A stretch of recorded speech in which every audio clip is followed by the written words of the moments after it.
So imagine you're driving on a really long road trip. Or, maybe you're just sitting at your desk trying to power through this massive wall of emails. Oh, I know that feeling all too well. Right. And you've got your favorite streaming app running. Yeah. You're just letting the algorithm serve up tracks based on your listening history, doing its thing. Just kind of passively taking it in. Exactly. And suddenly, this incredible song comes on. I mean, the hook is completely infectious. The production is flawless. And the lead singer has this perfectly raspy, deeply emotive voice. The kind of voice that just grabbed you. Yes. So you loop it like a dozen times. And you start thinking, man, I need to see this band live. I need to buy the vinyl. You're fully invested at this point. Totally. So you pull out your phone, you look them up, and then you realize the lead singer, the drummer, the brilliant songwriter who penned those vulnerable lyrics, well, they literally do not exist. Wow. Yeah, it is a genuinely startling realization. It's crazy, right? It really is. Finding out you've spent the last hour connecting so deeply with a completely synthesized entity, it's like a ghost in the machine. A ghost in the machine is exactly it. And the crazy thing is that scenario is no longer some fringe science fiction concept. No, not at all. It is happening right now, every single day, to millions of listeners. So today we are doing a deep dive into a single source.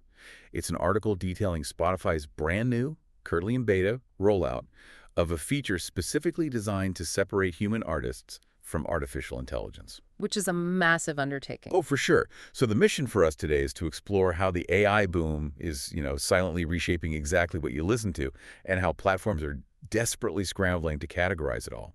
Plus, the wild, almost unbelievable economics of who actually gets paid when a computer drops a hit single. Okay. Let's unpack this. Right. So it's a really vital mechanism to understand because we aren't just looking at, a new UI feature on an app. Right. We are looking at the broader implications for authenticity and really consumer trust in an era of unprecedented zero-cost media production. Zero cost. That's the terrifying part. Exactly. I mean, the barriers to creating high-fidelity, studio-quality audio have just entirely collapsed. Anybody can do it now. Anybody.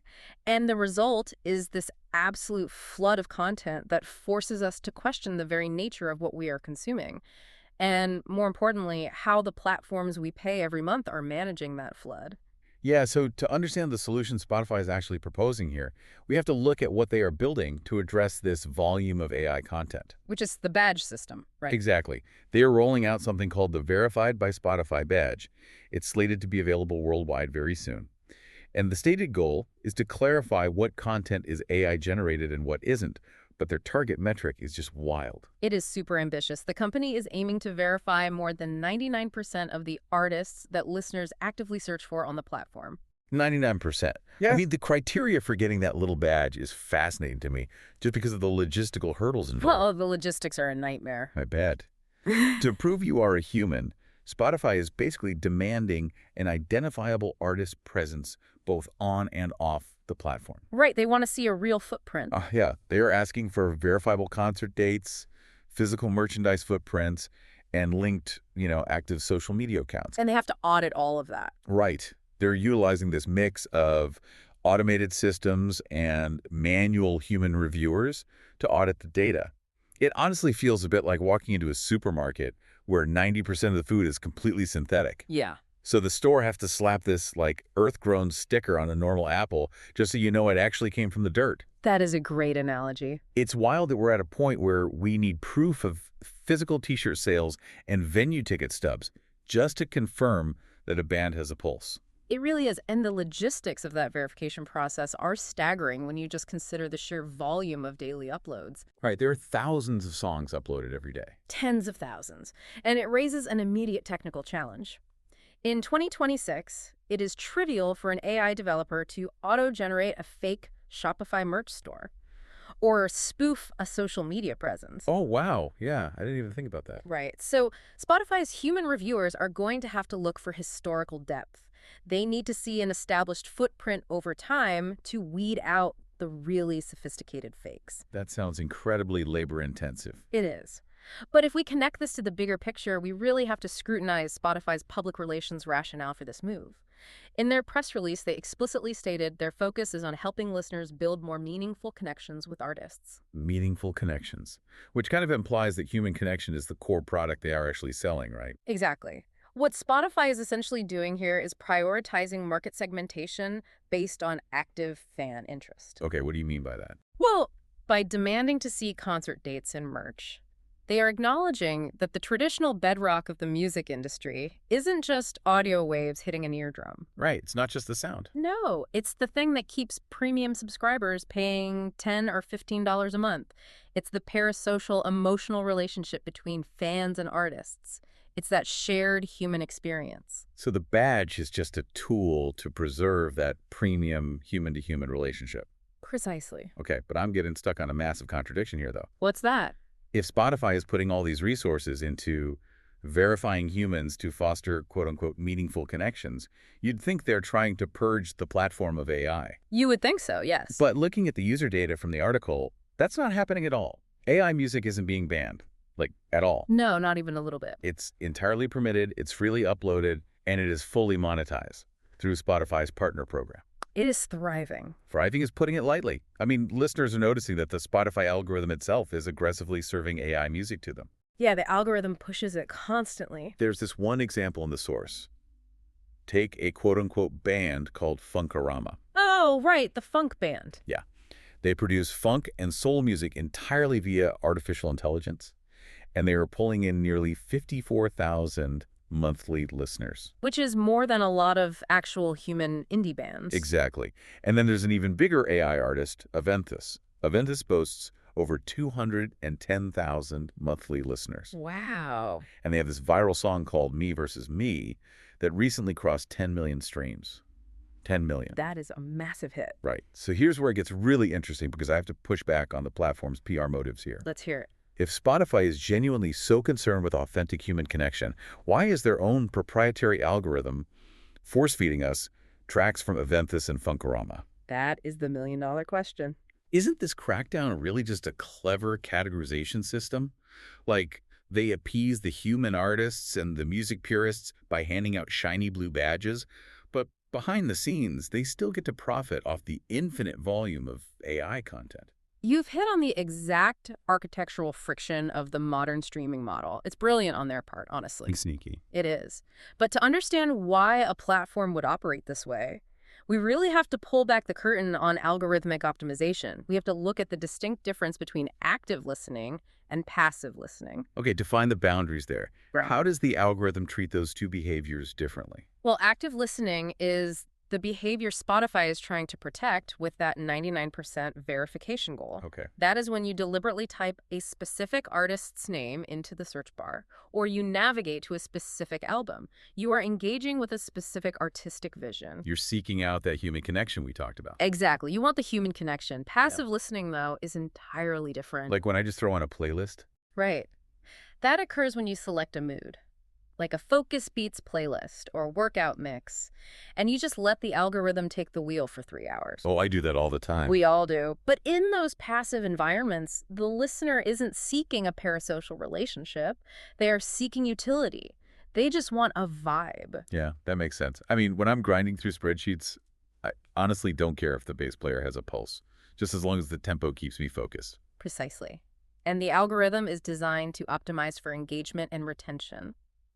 In a passive listening state, AI becomes highly efficient, highly effective filler. Filler, that's a great word for it. Historically, the music industry has always had filler. Think of Muzak in elevators. Oh, sure. Or nameless session musicians recording generic jazz to be played in grocery stores. Mm-hmm. AI is simply the zero marginal cost version of that historical precedent. Right, the algorithm doesn't care about the artist's backstory. No, it just cares about the acoustic parameters that keep you from hitting the skip button. Which brings us to the actual mechanics of the music business, because this is where it gets kind of dark. The economics of it. Yes. We understand that AI serves a utilitarian purpose in passive listening, but why would the traditional music ecosystem, like record labels, distributors, publishers, why would they embrace this? Because it's incredibly lucrative. Right. To answer that, we have to follow the money, and the financial data in the source is just staggering. Look at the projections for 2025. Spotify's total payout in revenue streams was an estimated $11 billion. An $11 billion royalty pool. Just let that sink in. It's massive. Yeah. Now, a Spotify spokesperson recently noted that AI-generated music and artists currently account for just 1% of all streams and royalties on the platform. 1% sounds so small. It sounds negligible until you apply it to an $11 billion pool. That is $110 million being diverted directly to AI tracks right now. Yeah. Let's drill down into how that diversion actually works, because this is where the economics become completely ruthless. Okay, explain that. Spotify uses what's called a pro rata royalty model. Pro rata. Right. This means that all the money generated from subscriptions and ads, it all goes into one giant pool. Okay. And at the end of the month, that pool is divided up based on the total number of streams across the entire platform. Oh, wow. So it's a zero-sum game? Entirely zero-sum. If an AI track generated by Aventis gets a stream, it takes a microscopic fraction of a cent out of that shared pool. Right. Which means that fraction of a cent is literally subtracted from the payout going to a human artist like Taylor Swift. Mm-hmm. Or an indie band struggling to pay for gas on tour. Every single stream counts against everyone else. Exactly. Every passive stream of AI filler dilutes the royalty value for active human creators. Man. And the standard payout structure makes this even more lucrative for the people actually deploying the AI. It's basically a money printer for them. Because roughly 2/3 of the money from Spotify goes to the rights holders. Right. And in the traditional system, those rights holders, usually record labels or distributors, they take their cut and then pay out the remaining royalties to the actual humans, the singers, the songwriters, the producers. But with AI. Exactly. Yeah. Because AI-generated music has no technical artist, there is no human being at the end of that chain demanding a royalty check. No one to split the profits with. Right. The rights holder gets to keep the revenue fully and independently. It's honestly like a massive corporate entity operating a billion-dollar ghost kitchen. That is exactly what it is. You're selling the food to the customer, but you never actually have to pay a human chef to cook it. You capture 100% of the margin. It's pure profit. So what does this all mean for the future of the industry? Well, what's fascinating here is how this alters the long-term gravitational pull of music production. Okay. In traditional music, generating a hit involves studio time, mixing engineers, session musicians, marketing budgets. It's excessive. Super expensive. And ultimately, you are splitting the long-tail royalty revenue with the human creator for the rest of their life. Right. But with AI music, the upfront cost of production is virtually zero, and the long-term royalty split is entirely eliminated. Because there's no human to pay. Exactly. If you are a rights holder, like a corporate distributor or a label looking to maximize shareholder returns, the profit margins on a purely algorithmic track played on a passive listening playlist, they are vastly superior to the margins on a traditional human band. Wow. So the incentive structure practically guarantees they will aggressively pump out more of this content just to capture passive listening market share. The financial gravity pulling the industry toward AI filler is immense. You can't ignore those margins. No, you really can't. This is why Spotify's dual strategy makes perfect business sense. The Verified by Spotify badge protects the premium active listening product. Right, it keeps the fans happy. Exactly. It keeps subscribers paying for the human stars they love. But meanwhile, the back-end economics quietly encourage the proliferation of non-human filler. Which optimizes retention. Yes.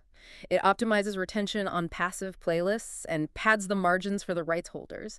It is a brilliant, albeit really cynical, market segmentation. It is cynical, but it completely reframes how you view your own streaming habits. It really does. I mean, the next time you throw on a generic playlist to clean the house or study, think about where your monthly subscription fee is actually going. You're paying the ghost kitchen. Right. You might be voting with your ears for a rights holder who doesn't have to pay a band.